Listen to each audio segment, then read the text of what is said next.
Subscribe कीजिए Gurukul hub channel को और बेल आइकन को दबाइए देखने के लिए लेटेस्ट एजुकेशनल वीडियो सबसे पहले। हेलो गाइस, आज की इस वीडियो में बात करेंगे गुप्तोत्तर काल की। गुप्त काल तक मैंने आपको पूरा प्राचीन भारत अच्छे से समझा दिया है, करा दिया है। एक एक पॉइंट जो एग्जाम के लिए बेनिफिशियल पॉइंट्स हैं सारे एंशिएंट इंडियन हिस्ट्री से रिलेटेड, वो सब मैंने आपको इस वीडियो के जरिए अभी तक जो वीडियो दिए हैं बता दिए हैं। और आज की इस वीडियो में हम बात करेंगे गुप्तोत्तर काल, और गुप्तोत्तर काल में बात करेंगे पुष्यभीति वंश की। तो स्टार्ट करते हैं पुष्यभीति वंश। और पुष्यभीति वंश से रिलेटेड जो नाम आता है, सबसे मेन नाम आता है, वो आता है हर्षवर्धन का। 606 ईस्वी से लेके 547 ईस्वी तक इन्होंने शासन किया था हर्षवर्धन ने। हर्षवर्धन जो 591 ईस्वी में इनका जन्म हुआ, प्रभाकर वर्धन इनके पिता थे। ठीक, हर्षवर्धन 606 ईस्वी से 647 ईस्वी तक शासन किया, 591 ईस्वी में इनका जन्म हुआ और प्रभाकर वर्धन इनके पिता थे। बात करते हैं हर्षवर्धन की, तो थानेश्वर के राज सिंहासन पर इन्होंने पद धारण किया था और इसलिए इन्होंने अपने आप को राजपुत्र कहा था। हर्षवर्धन ने, पॉइंट आता है कि हर्षवर्धन ने स्वयं को राजपुत्र कहा था। ठीक, और जो इनकी बहन थी राज्यश्री, उसको उन्होंने कन्नौज की शासिका घोषित कर दिया था।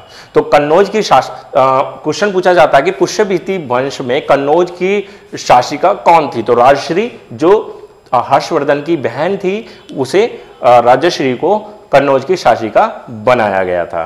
ठीक है, आगे चलते हैं। हर्षवर्धन को जो उपाधि दी गई थी वो थी शिलादित्य की। शिलादित्य की उपाधि मिली हुई थी हर्षवर्धन को। और जो आगे पॉइंट आता है कि दक्षिण भारत के शासक पुलकेशिन द्वितीय ने ताप्ती नदी के किनारे 630 ईस्वी में हर्षवर्धन को हराया था। दक्षिण भारत का जो शासक था पुलकेशिन द्वितीय ने ताप्ती नदी के किनारे 630 ईस्वी में इसे हराया था हर्षवर्धन को। हर्षवर्धन से रिलेटेड जो मेन पॉइंट है वो है प्रत्येक 5 वर्ष बाद धार्मिक सम्मेलन किया करता था। प्रत्येक 5 वर्ष के बाद जो धार्मिक सम्मेलन किया जाता था वो किया जाता था प्रयाग में। क्वेश्चन पूछा गया है, यूपी पीसीएस में आया था एक बार क्वेश्चन, और एसएससी में भी आ चुका है कि प्रत्येक 5 वर्ष के बाद धार्मिक सम्मेलन प्रयाग में कौन करता था? तो हर्षवर्धन। यह क्वेश्चन पूछा जा सकता है कि हर्षवर्धन जो धार्मिक सम्मेलन करता था प्रत्येक 5 वर्ष बाद, वो कौन से शहर में करता था? तो उसका आंसर बन जाता है प्रयाग। भू राजस्व की जो दर हुआ करती थी वो हुआ करती थी 1/6, और भूमि की सामंती प्रथा को प्रारंभ किया था। क्वेश्चन पूछा जाएगा कि भूमि की जो सामंती प्रथा थी उसे किसने प्रारंभ किया? तो वो किया था हर्षवर्धन ने। या ये भी पूछा जा सकता है कि हर्षवर्धन ने भूमि की कौन सी प्रथा को प्रचलित किया था? तो उसका आंसर हो जाता है सामंती प्रथा। ठीक है, आगे चलते हैं। तो जो पुष्यभीति वंश के शासक हर्षवर्धन थे, उनके दरबार में एक प्रसिद्ध कवि हुआ करते थे, दरबारी कवि थे बाणभट्ट। बाणभट्ट ने जो रचना की थी, हर्षचरित नामक पुस्तक की रचना की है। कई बार क्वेश्चन पूछा जा चुका है, बहुत ही ज्यादा इंपॉर्टेंट क्वेश्चन है कि हर्षवर्धन के दरबारी कवि बाणभट्ट ने हर्षचरित नामक पुस्तक की रचना की। आगे चलते हैं। हर्षवर्धन के शासनकाल में एक चीनी यात्री आए थे जिनका नाम था हुएनसांग।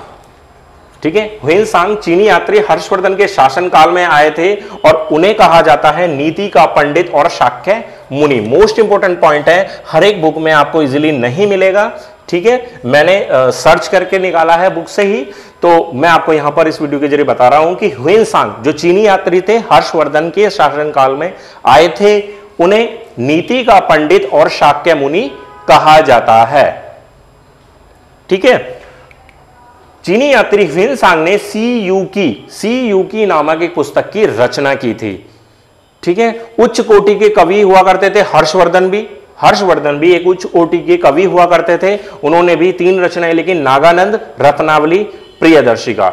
हर्षवर्धन एक उच्च कोटि के कवि हुआ करते थे, तो उन्होंने जो कुछ रचनाएं जो लिखी थी उनमें से है नागानंद, रत्नावली और प्रियदर्शिका। पूछा गया है कई बार कि इनमें से हर्षवर्धन द्वारा रचित रचना नहीं है, तो वहां पर 3 ऑप्शन आ जाएंगे, नागानंद, रत्नावली और प्रियदर्शिका, और चौथा ऑप्शन उठा के रख देंगे हर्षचरित।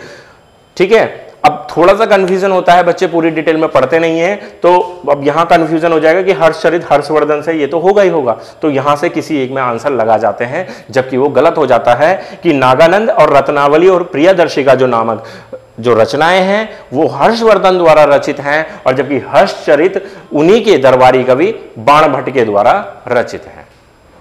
ठीक है, तो इन कंफ्यूजन को थोड़ा सा क्लियर करके चलना है। आगे चलते हैं। हर्षवर्धन की मृत्यु 647 ईस्वी में हो गई थी। तो ये था आज की इस वीडियो में, मैंने आपको बताया पुष्यभीति वंश और हर्षवर्धन से रिलेटेड कुछ महत्वपूर्ण करीब 15-20 पॉइंट बता दिए हैं। यहां से क्वेश्चन निश्चित रूप से अगर पूछा जाएगा तो यहीं से पूछा जाएगा, इससे बाहर क्वेश्चन नहीं बन पाएगा। अपने आप में सफिशिएंट है 15-20 पॉइंट एक पुष्यभीति वंश या हर्षवर्धन के शासनकाल से संबंधित। तो आप इस वीडियो को अच्छे से समझिए, एक एक पॉइंट को समझिए, याद कर लीजिए, और अगर लगता है तो आप किसी भी बुक को जो भी फॉलो कर रहे हैं, ल्यूसेंट की बुक को पढ़ रहे हैं या घटना चक्र बुक को पढ़ रहे हैं या फिर पढ़ रहे हैं कोई भी बुक, ठीक है, यूनिक की बुक पढ़ रहे हैं, तो वहां से आप और अच्छे से इसको पढ़ सकते हैं। ठीक है, आज की वीडियो में मुझे बस आपको इतना ही बताना था। बाकी प्राचीन भारत में जो शेष पार्ट रह गए हैं वो सिलसिला फिर भी आगे भी जारी रहेगा। पूरा प्राचीन भारत आपको क्लियर कराऊंगा। उस प्राचीन भारत के बाद हम एंट्री करेंगे मध्यकालीन भारत और आधुनिक भारत। इसी क्रम को आगे चलते हुए आज मैं आपसे इजाजत लेता हूं, बस इतना ही। ठीक है, अगर आपको ये वीडियो अच्छी लगी हो तो प्लीज लाइक करें, शेयर करें, और आप न्यू व्यूअर हैं, पहली बार हमारी वीडियो को देख रहे हैं, हमारे चैनल से परिचित नहीं है, तो प्लीज नीचे एक रेड कलर का बटन होगा इस वीडियो के, उस रेड कलर के बटन पर क्लिक करके हमारे चैनल को सब्सक्राइब कर लें। सब्सक्राइब करने के बाद आपको एक घंटी का साइन दिखाई देगा, उस घंटी के साइन पर क्लिक कर दे। उससे फायदा क्या होगा आपको कि जो भी हम डेली रूटीन में जो वीडियो डालते हैं, जीके से रिलेटेड, मैथमेटिक्स से रिलेटेड, रीजनिंग से रिलेटेड, या कोई भी एसएससी या किसी भी एग्जाम से रिलेटेड कोई न्यूज़ डालते हैं, तो उसका ऑटोमेटिक आपको नोटिफिकेशन मिल जाता है, आपको हमारी वीडियो को सर्च नहीं करना पड़ता। ठीक है गाइस, धन्यवाद।